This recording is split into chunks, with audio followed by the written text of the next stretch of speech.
서툴러도 여러분 이해해 주시길 바랍니다. 누가복음 15장 11절로 24절 말씀 함께 교독하겠습니다. 제가 먼저 읽고요. 여러분이 그 다음 절 읽고 그렇게 하겠습니다. 또 이르시되 어떤 사람에게 두 아들이 있는데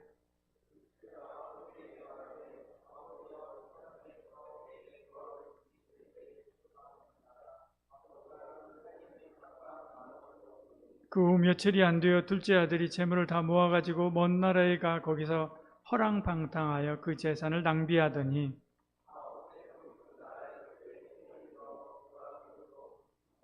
가서 그 나라 백성 중 한 사람에게 부쳐 사니 그가 그를 들로 보내어 돼지를 치게 하였는데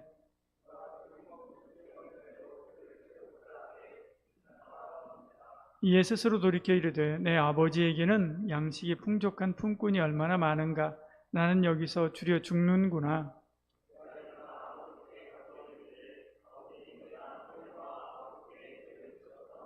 지금부터는 아버지의 아들이라 일컬음을 감당하지 못하겠나이다. 나를 품꾼의 하나로 보소서 하리라 하고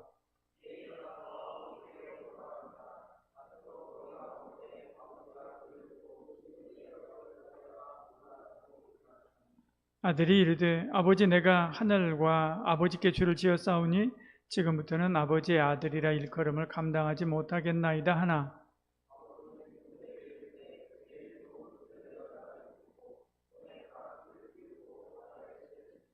그리고 살진 송아리를 끌어다가 잡으라. 우리가 먹고 즐기자. 이 내 아들은 죽었다가 다시 살아났으며 내가 잃었다가 다시 얻었노라 하니 그들이 즐거워하더라. 아멘. 할렐루야. 한 주간 잘 지내셨습니까? 오늘은 복음주일 이어서 복음에 관한 말씀 함께 나누기를 원합니다. 특별히 예수님께서 하나님을 믿는다라고 하는 것은 이런 것이다 라고 설명해 주신 말씀 함께 나누면서 복음에 대한 믿는 것에 대한 이야기 함께 나누도록 하겠습니다.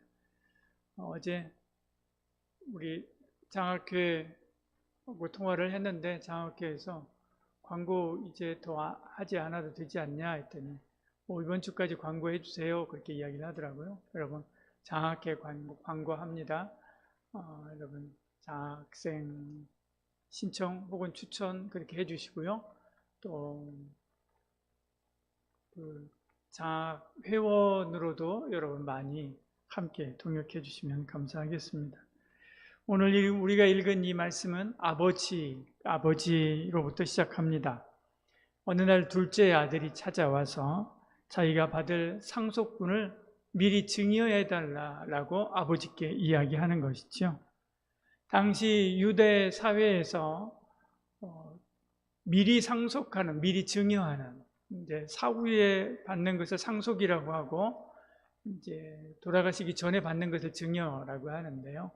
증여 제도는 없었고요. 상속만 아버지가 돌아가시면 그때 받는 방식이었습니다. 그런데도 불구하고 이 아들은 아버지 어차피 돌아가실 거니까 나한테 줄 거 나한테 주세요 라고 아들이 이야기한 것이죠. 그래서 마치 아버지가 죽었다고 생각하겠다라고 하는 것과 같은 것입니다. 아버지는 속이 많이 상했을 것입니다. 그렇다고 해서 서운하다고 누구한테 말할 수 있는 처지도 아니지요. 만약에 누군가에게 그 이야기를 한다면 자기 아들이 불효자로 낙인 찍힐 것이 분명하기 때문에 그렇습니다. 아버지는 말도 하지 못하고 속앓이를 하다가 며칠 그렇게 속앓이를 하면서 기도하다가 결정을 내리게 되지요. 그리고 조용히 불러서 재산을 나누어 주게 됩니다. 11절, 12절 이렇게 말씀하죠. 특별히 12절 마지막 부분에 뭐라고 이야기합니까? 그 살림을 각각 나누어 주었더니 그렇게 말씀합니다. 작은 아들을 달라고 했다고 해서 작은 아들만 줄 수는 또 없는 노릇이죠. 그래서 각각 나누어서 주게 됩니다.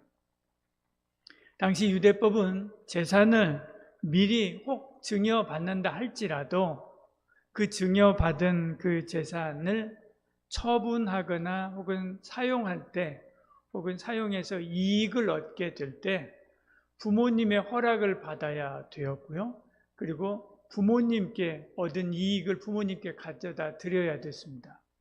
이게 실제로는 증여라고 하는 것 자체가 없는 거죠. 원래가 없는 것입니다. 왜냐하면 증여받았다 할지라도 자기 명의로 한다 할지라도 결국에 아버지께 허락받고 결국에 그것을 통해서 얻은 이익분을 아버지께 드리고 아버지께로부터 다시 받아야 되는 것이기 때문에 그런 것입니다. 이런 법을 이 둘째 아들이 몰랐을 리가 없죠. 당연히 알았을 것입니다. 그럼에도 불구하고 아버지께 내 재산 나누어 주세요 라고 이야기했던 것은 거기에 있을 생각이 아니었던 거죠. 아버지를 떠날 생각이었습니다. 그래서 아버지께로부터 상속분을 받은 후에 곧바로 떠나게 되지요. 13절 이렇게 말씀하죠. 그 후 며칠이 안 되어 둘째 아들이 재물을 다 모아가지고 먼 나라로 갔다 그렇게 이야기합니다. 며칠이 안 되어서 싹 정리해가지고 가는 것은 미리 생각하고 준비하고 계획했다는 거죠. 그리고 먼 나라로 갔습니다. 아버지의 영향을 받지 않는 먼 나라, 자기 마음대로 써도 되는 그 먼 나라로 가게 된 것이죠. 거기서 그는 아버지의 간섭 없이 자기 마음껏 썼습니다. 아버지께로부터 받은 재산을 자기 마음껏 쓰다가 보니까 어느덧 시간이 지나고 모든 것을 다 잃어버리게 됐죠. 사실 이것은 오늘 저와 여러분 우리의 이야기이기도 합니다. 하나님 간섭 없이 내 마음대로 쓰고 싶은 돈, 시간, 재능, 건강, 지위 이 모든 것 다 포함하는 것입니다. 하나님의 말씀의 원리를 따지거나 묻지도 않고 내 마음대로 쓰고 싶어 하는 것이지요. 그렇게 살아갑니다. 많은 세상 사람들이 그렇게 살아가죠. 돈 쓰는데 하나님께 허락받지 않습니다. 자기 시간 쓰는데 하나님께 허락받지 않습니다. 자기 지위, 자기에게 주어진 권세 마음껏 휘두르는데 하나님께 묻지 않습니다. 자기 마음대로 하는 것이죠. 둘째 아들이 자기 마음대로 자기 원대로 썼듯이 많은 사람들이 그렇게 살아가는 것입니다. 근데 그렇게 써봤는데 어떻습니까? 잠깐은 재미있을 수 있습니다. 잠깐은 좋을 수 있죠. 행복할 수 있고 성공한 듯 보일 수 있습니다. 그러나 시간이 지나면 지날수록 빈손이다 라고 하는 것을 알게 되는 거죠. 이 사람이 그랬습니다. 14절 이렇게 이야기하죠. 다 없앤 후에 그렇게 이야기합니다. 결국에 모든 것 다 탕진하고 없어지고 사라진 것이죠. 모든 것을 다 잃어버리고 이제는 생존을 위해서 아르바이트 할 수밖에 없는 것입니다. 돼지 농장에 취직했습니다. 유대인들은 돼지를 부정한 동물로 취급했습니다. 그래서 치지도 않고요, 먹지도 않았습니다. 가까이 가지도 않았지. 그런데 그가 유대인임에도 불구하고 그런 농장에 취직했다고 하는 것은 다른 자리가 하나도 없는 거지. 마지막 남은 자리가 그거밖에 없는 것입니다. 어쩔 수 없이 가서 그 농장에서 일할 수밖에 없게 된 것입니다. 가서 일해도 아침부터 저녁까지 죽도록 일을 해도 자기 그런데 먹을 것 하나도 해결하지 못했습니다.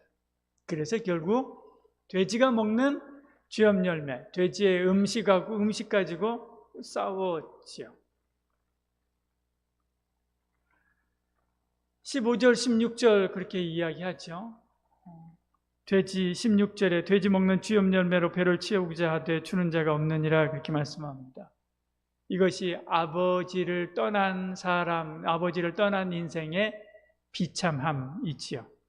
그는 그 자리에 앉아서 한탄합니다. 17절에 스스로 돌이켜 이르되 내가 끝부분의 마지막에 나는 여기서 주려 죽는구나, 나 여기서 죽겠다 그렇게 이야기하는 것입니다.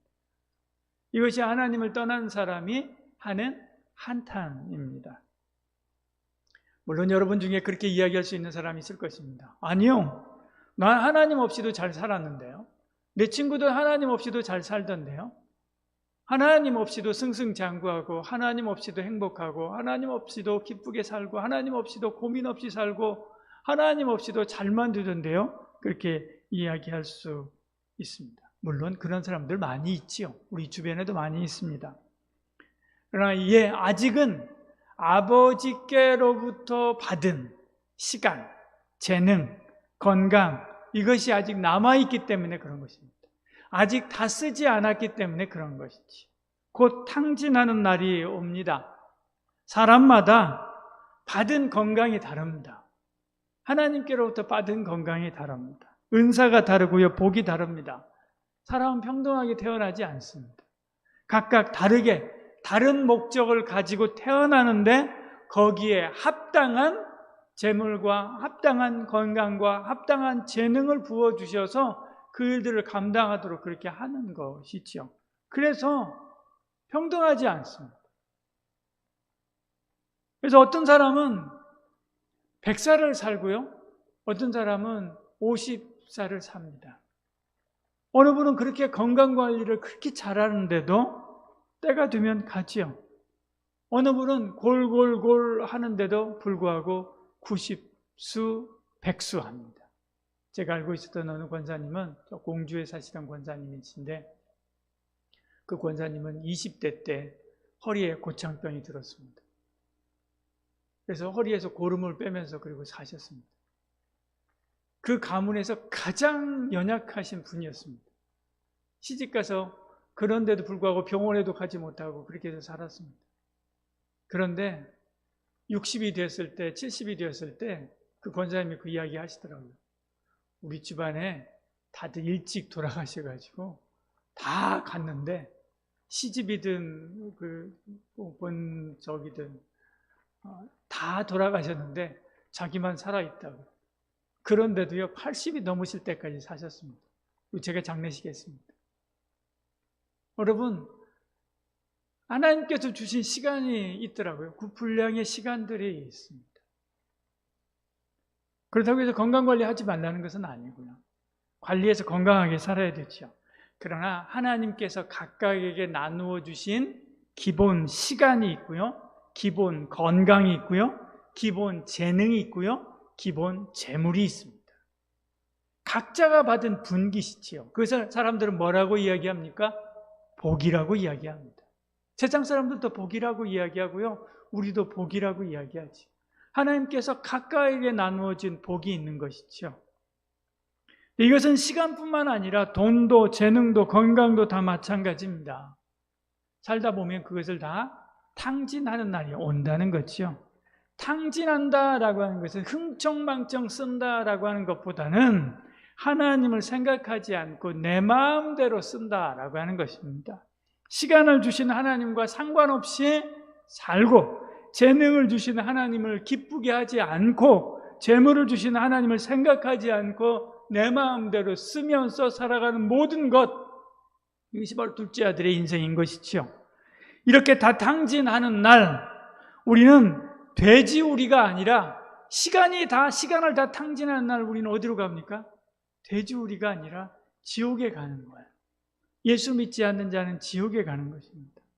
거기서 울며 탄식하게 될 것입니다. 그날이 오기 전에 아직 내 호주머니에 시간과 재능과 재물과 건강이 남아있을 그때에 이 사람처럼 하나님 아버지를 찾아가야 되는 것이지요. 18절 19절에 이렇게 말씀하죠. 내가 일어나 아버지께 가서 이르되, 그렇게 이야기합니다. 그러면서 아버지께로 갑니다. 톨스토이가 신앙론에서 그렇게 이야기합니다.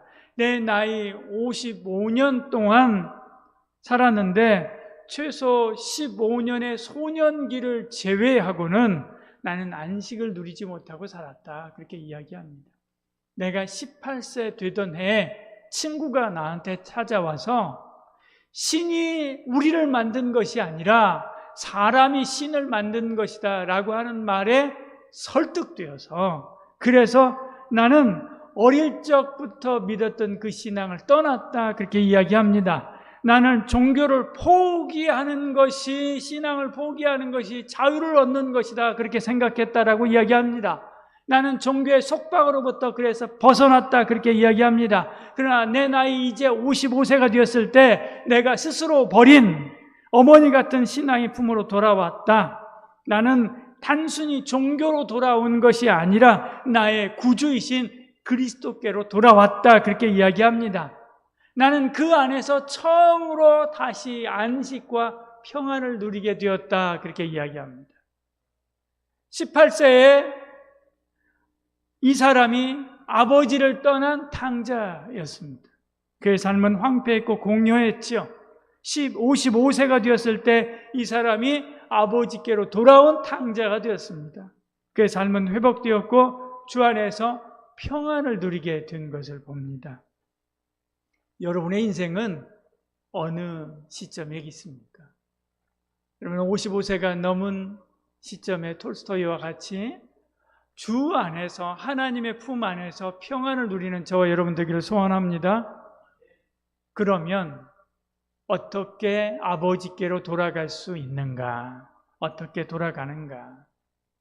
17절 이렇게 말씀합니다. 이에 스스로 돌이켜 이르되 그렇게 이야기합니다. 스스로 돌이켜 보아야 됩니다. 자신의 삶을 돌이켜 보아야 됩니다. 그리고 이것이 아니구나 생각해야 되는 것이죠. 먹고 사는 것이 전부가 아니고 성공하는 것이 전부가 아니고 기쁘고 행복하게 사는 것이 전부가 아니구나라고 하는 것을 생각해야 되는 것입니다. 이렇게 하루하루 먹고 그리고 그 일하고 벌고 그 번 것으로 또 먹고 그리고 즐기고 그렇게 사는 거 아닌가? 그렇게 살다 보면 금방 40이 되고 금방 60이 되고 금방 80이 됩니다. 인생이 다 그렇지 뭐 대단한 것이 있어? 그러다가 죽고 사라지는 것이지. 그 원래 인생 아닌가? 그렇게 생각할 수도 있지만 그렇다면 하루살이하고 뭐가 다릅니까? 길고양이하고 뭐가 다릅니까? 뭐하러 고생하면서 법을 지키고 윤리도덕을 지켜가면서 하나님 앞에서 바르게 하나님이 아니라 선하게 살려고 그렇게 애씁니까? 그냥 마음껏 도랑방탕하게 살다가 가면 되는 것입니다. 그렇게 살다가 가는 건데요. 우리는 본능적으로 이게 다가 아니다라고 하는 것을 알기 때문에 이러다가 가는 거죠 라고 말을 하면서도 불구하고 뭐라고 어떻게 사느냐면 조심스럽게 선을 행하면서 살려고 하는 것입니다. 왜 그러는지도 모르면서 본능적으로 그렇게 살려고 하는 것이죠.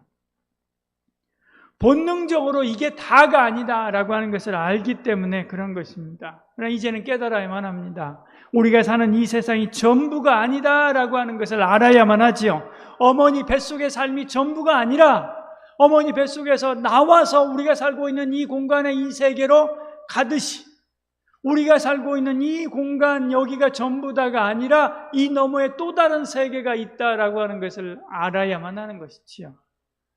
하나님께로 가면 무한한 시간이 있습니다. 거기는 영원한 시간이 있습니다. 하나님께로 가면 거기는 무한한 건강이 있습니다. 거기에는 장애도 없고 아픈 것도 없고 가장 아름답고 건강한 모습으로 살아가는 거지요. 거기로 가면 무한한 행복이 있습니다. 슬픔이나 고통이 없고 불안이 없습니다. 거기에 가면 무한한 자원이 있습니다. 거기는 가난이 없습니다. 풍족함만 있는 것이지요.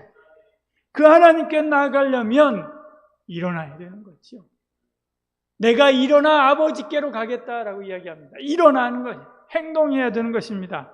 자기 잘못을 고백하고 하나님께 나가서 마음으로 믿어야 됩니다. 입으로 고백해야 됩니다. 내가 믿은 바를 행동으로 옮겨야 됩니다. 겸손한 자세로 하나님 앞에 엎드려 순종해야 되는 것이지요. 로마서에서도 똑같이 이야기합니다. 내가 만일 내 입으로 예수를 주로 시인하며 하나님께서 그를 죽은 자 가운데서 살리신 것을 내 마음에 믿으면 구원을 받으리라 그렇게 말씀하지요. 마음으로 믿으면 행동으로 옮기는 것입니다. 입으로 시인하고 행동으로 옮기는 것입니다. 그렇지 않으면 믿지 않는 거지. 가짜입니다. 우리가 일전에 코로나19 때 다들 백신 막 불신하고 그랬지 않습니까?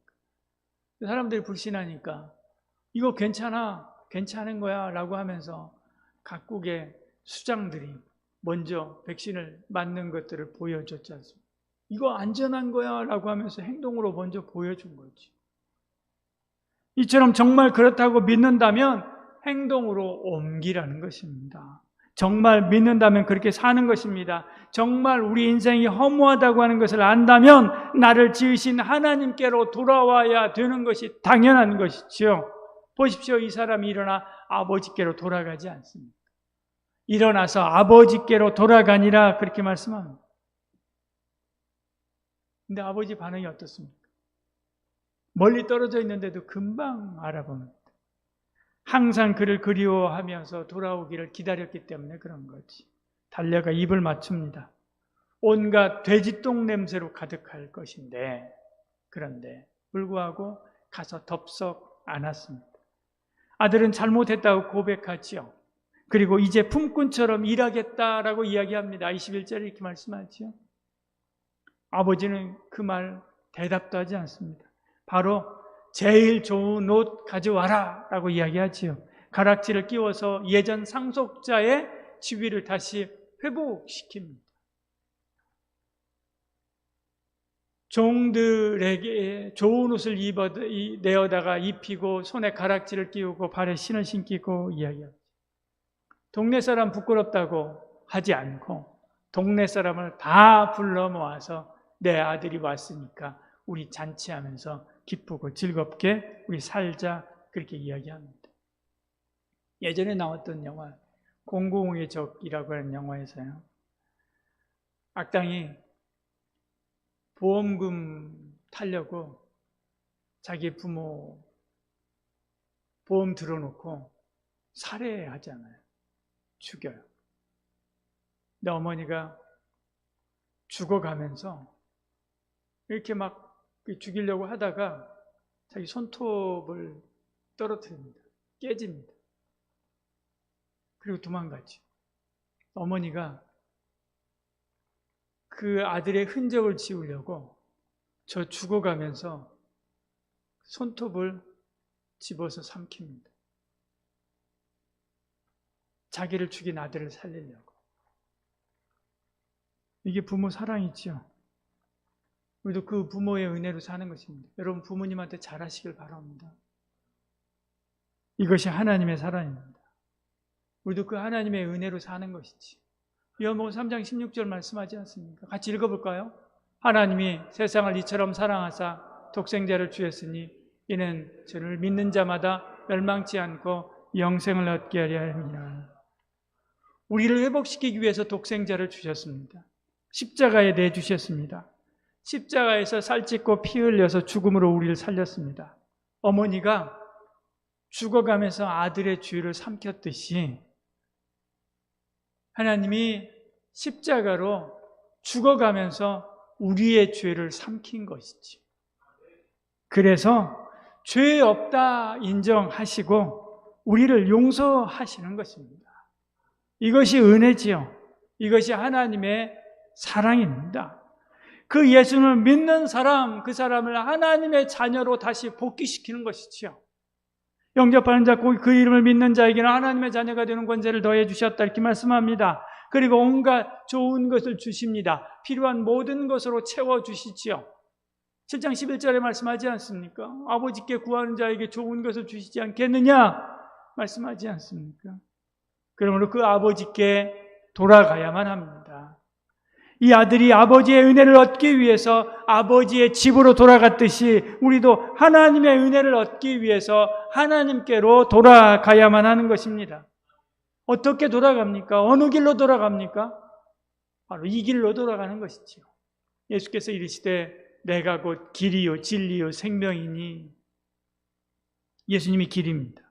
예수님이 아버지께로 돌아가는 길입니다. 우리가 어디 잘 알지 못하는 곳을 갈 때 길을 따라갑니까? 아니면 내비게이션을 따라갑니까? 길이 아니지요. 내비게이션 아가씨가 이리 가라 저리 가라 하면 그 목소리에 따라서 가는 것입니다. 그러다 보면 목적지에 도착하는 것이지요. 오늘 우리도 그렇습니다. 예수님이 우리의 내비게이션인 줄 여러분 믿으시길 바랍니다. 그리고 그 예수님을 믿고 따르면 아버지의 집에 가는 거지. 그래서 날마다 주의 말씀을 들으라고 하고 그 말씀에 순종하라고 하는 것입니다. 그래서 아침마다 여러분 주의 말씀을 들으시길 바랍니다. 그리고 그 말씀에 순종하여 살아가는 은혜가 있기를 소원합니다. 그렇게 따라가다가 보면 어디에 도착합니까?